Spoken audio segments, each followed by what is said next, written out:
วัสดีค่ะก็จีนนะคะณภาจาก Project Management ค่ะชื่อเอิงนะคะพัทธิราธารินพิรมจาก Corporate Management ค่ะชื่อซาซ่านะคะศาสรินบวรโชคชัยค่ะวันนี้เป็นยังไงบ้างคะ How was your day Great Great ค่ะ Great always แบรนดีคือพื้นที่แห่งการเรียนรู้แล้วก็การเติบโตนะคะเราไม่จำกัดหน้าที่ความรับผิดชอบไม่ว่าคุณจะอายุเท่าไหร่คุณสามารถมี Constructive Leadership ได้นะคะในการที่จะคิดแล้วก็นำเสนอได้อย่างมีเหตุและมีผลค่ะ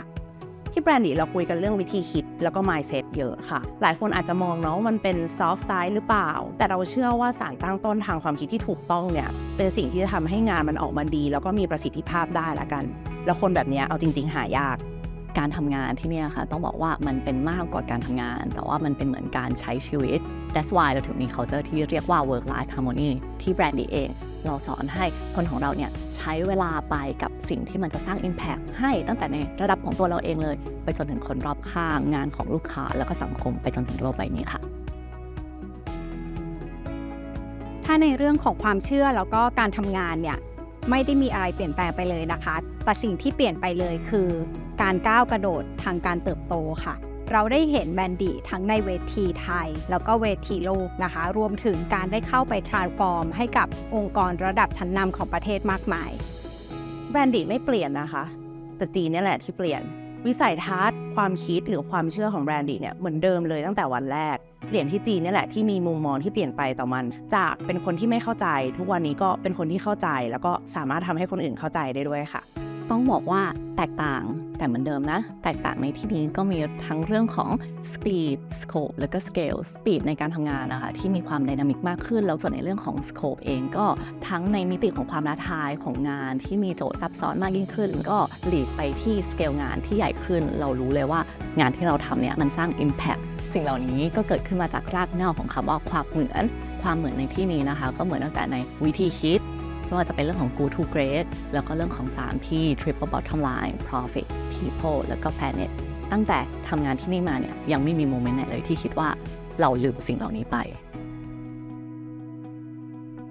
จริงๆแล้วคำว่าที่ปรึกษานะคะมันก็เหมือนอยู่กับจีนมาตั้งแต่เด็กเลยแหละเพราะว่าก็น่าจะเป็นคนหนึ่งที่ให้คำปรึกษาเพื่อนด้วยเหตุผลไม่เข้าข้างแบบไม่คิดแล้วก็หาทางออกให้เพื่อนได้อยู่เสมอ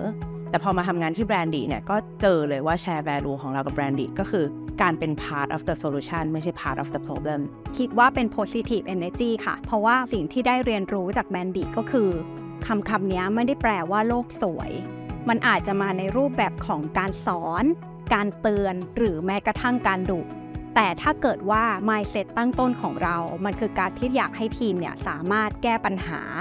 สิ่งนั้นน่ะก็ถือว่าเป็น positive energy เช่นเดียวกันค่ะแต่ถ้าเอาเป็นข้อที่ strong ที่สุดก็ต้องลงไปลึกในระดับของจิตวิญญาณเลยก็คือ entrepreneurial spirit ด้วยความที่เราอะค่ะเป็นคนที่ทำงานแล้วมี ownership ในงานสูงแล้วก็รู้อยู่เสมอว่างานที่เราทำลงไปทุกงานเนี่ยมันจะมี signature ของเราอยู่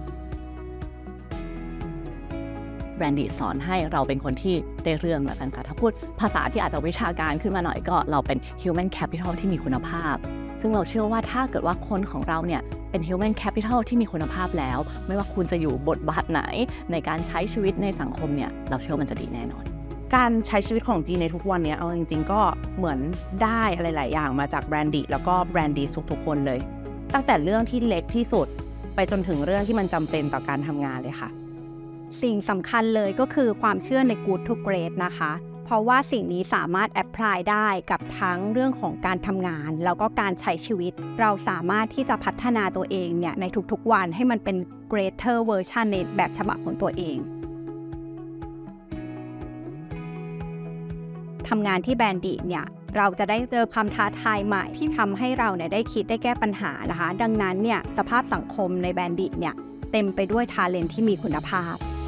คนที่ถามหา passion แล้วก็พยายามที่จะค้นหาแล้วกันค่ะว่าเราชอบอะไรไม่ชอบอะไรก็อยากจะบอกว่าอย่าถามหา passion เลยเพราะว่า passion น่ะมันอายุสั้นแต่ให้ถามหา vision ดีกว่าเพราะ vision น่ะจะอายุยืนถ้า